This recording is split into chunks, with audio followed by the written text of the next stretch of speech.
Very much, Madam Deputy Speaker, and I've advised the respective offices of the members of this House I will refer to in this point of order.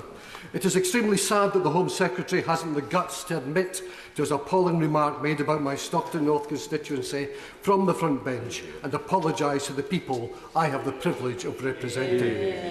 There was quite a chain of events last week. After I raised the matter on the floor of the House, the Home Secretary first denied he had said anything at all. The Government then sent out the Tory party chairman, the honourable member for North West Durham, to tell the media that no words had been uttered from the Treasury bench. Next up, the Leader of the House, who said she had been told by the Home Secretary he didn't say anything, and she believed him. She didn't help matters by referring to Billington instead of Billingham. Clearly, he took them both for fools, as he later admitted his foul language, but tried to minimise the damage to his reputation by claiming his remark was aimed at me. Well, that's all right then, but it's untrue and has been shown to be untrue. And my thanks go to the Mirror and other wizards out there who have proved that to be the case. I'm listening carefully to the honourable gentleman. He's used the word untrue. I think he could find another way of expressing that. I'm sure that he would not wish to say that a right honourable member of this House had uttered something that was untrue. I think you offered me a considerable challenge there, but perhaps the Home Secretary has misadvertently misled people across the country in relation to this particular matter. But this matters, Madam Deputy Speaker. People take notice. They take notice of the things that the Home Secretary says, and his talking down of Stockton and Teesside can have consequences.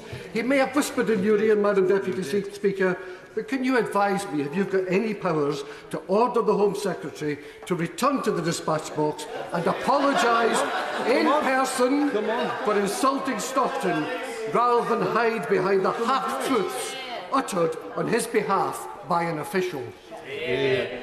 I thank the honourable gentleman for his point of order. He will recall that I answered a similar point of order to him last week when he raised one aspect of this matter, and at that point I reminded all members of the need for good temper and moderation in the language they use in this chamber.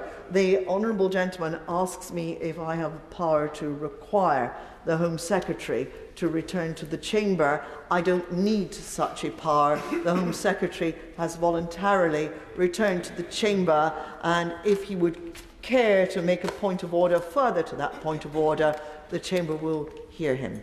Secretary of State. Further to that point of order, Madam Deputy Speaker, for the avoidance of doubt, the honourable gentleman accused me of making derogatory remarks about his constituency.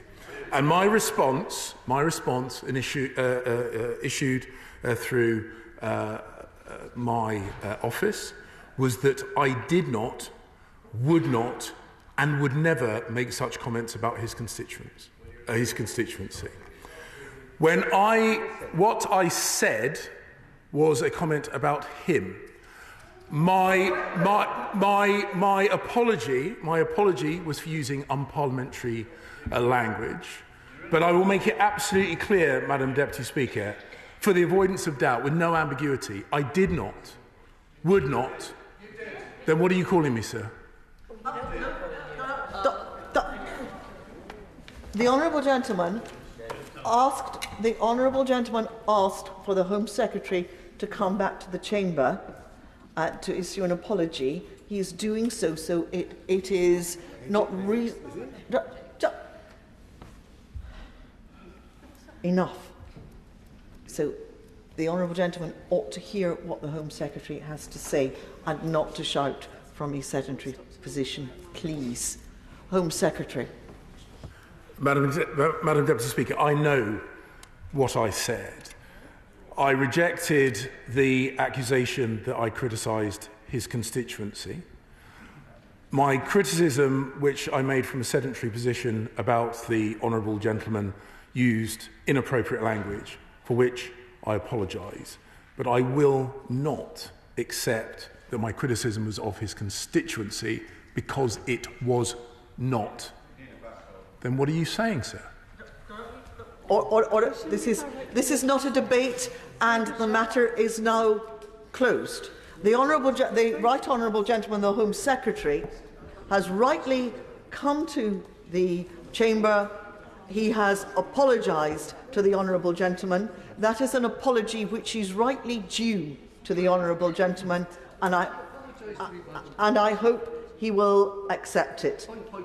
No, I'm not taking. Well, I will briefly listen to the Honourable Gentleman, but I wish to close this matter. I don't actually require any apology for an insult against me because it didn't happen. But the fact is, even as you've just intimated that the Home Secretary has apologised to me, he has not apologised to me. He has not apologised to the people of my constituency. He has apologised for using unparliamentary language. Yeah, that's right. The Honourable Gentleman, the Right Honourable Gentleman, has issued an apology. I require an apology for the use of unparliamentary language, and the Right Honourable Gentleman, the Home Secretary, has given that apology. It is my understanding that he has also apologised to the Honourable Gentleman. Whether the Honourable Gentleman accepts it or not is a matter for him. I require an apology. The Home Secretary has issued that apology, and the matter is now closed. And I must say that the people who elected us to this place expect us to concentrate now on the very serious matters that we have been discussing and that we are going on to discuss.